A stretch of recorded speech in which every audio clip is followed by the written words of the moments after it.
இந்த வார வீக்கெண்ட் வந்து வீக் டேஸ் விட ரொம்ப பிஸியாக தான் போச்சு. ஏன்னா வீக்கெண்டில் மட்டும்தான் பசங்களுக்கு ஹஸ்பண்ட் பிடிச்ச மாதிரிலாம் மெனு கேட்டு கேட்டு சமைப்பேன். வீக் டேஸ் வந்து முடிஞ்ச அளவுக்கு எனக்கு எது கம்ஃபர்டபுளாக ஈஸியாக சமைக்க முடியுமோ அந்த மாதிரி தான் குக் பண்ணுவேன். ஸோ டியூஸ்டே வந்து வழக்கம் போல் தான் நம்மளுடைய ரொட்டீன் ஸ்டார்ட் ஆயிடுச்சு. பிரேக்ஃபாஸ்ட்க்கும் லஞ்சுக்கு ஆகிறமா ஏதாச்சும் குழம்பு வைக்கணுமேனு பார்த்தேன். வழக்கம் போல் தான் நம்மளுக்கு கைவந்த கலையான சாம்பாரே வச்சாச்சு. 2 வெஜிடபிள் போட்டுலாம் நான் சாம்பாரே வச்சதில்லை. நிறைய வெஜிடபிள்ஸ் போட்டு தான் எப்போயுமே சாம்பார் வைப்பேன். ஸோ அதனால் இன்றைக்கி வந்து சிம்பிளாக முருங்கைக்காய் கத்திரிக்காய் போட்டு சாம்பார் ட்ரை பண்ணியிருந்தேன். இந்த டேஸ்ட்டும் நல்லா தான் இருந்துச்சு.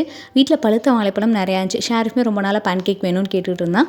ஸோ அதுக்காக 3 வாழைப்பழத்தை மேஷ் பண்ணிவிட்டு இது கூடவே 1/4 கப் அளவுக்கு ராகி மாவு, 1/2 கப் அளவுக்கு கோதுமை மாவு, கொஞ்சமாக தேன், பால் சேர்த்து கலந்து எடுத்து வச்சுட்டு ஒரு 10 நிமிஷம் ஊறட்டும். வழக்கம் போல தான் பரபரப்பான லாஸ்ட் அரை மணி நேரம் ஸ்டார்ட் ஆயிடுச்சு. 7:30 to 8 o'clock இட்லியை வச்சுட்டு லெமன் ரைஸ் பேக் பண்ணிவிட்டு பேன் கேக்குமே போட்டு எடுத்து வச்சுட்டேன். ஷேரிஃப் லஞ்ச் பாக்ஸு ஷார்ப்பாக 7:50 பேக் பண்ணிடுவேன். லெமன் ரைஸ் கூடவே ஸ்நாக்ஸுக்கு பேன் கேக் தான் பேக் பண்ணியிருந்தேன். லஞ்ச் கட்டி வைக்கிறது மட்டும் தானா, வாட்டர் பாட்டில் ஃபில் பண்ணுறது, லஞ்ச் பாக்ஸில் பேக் பண்ணி கரெக்டாக எடுத்து வைக்கலாம் ஷேரிஃப் தான்.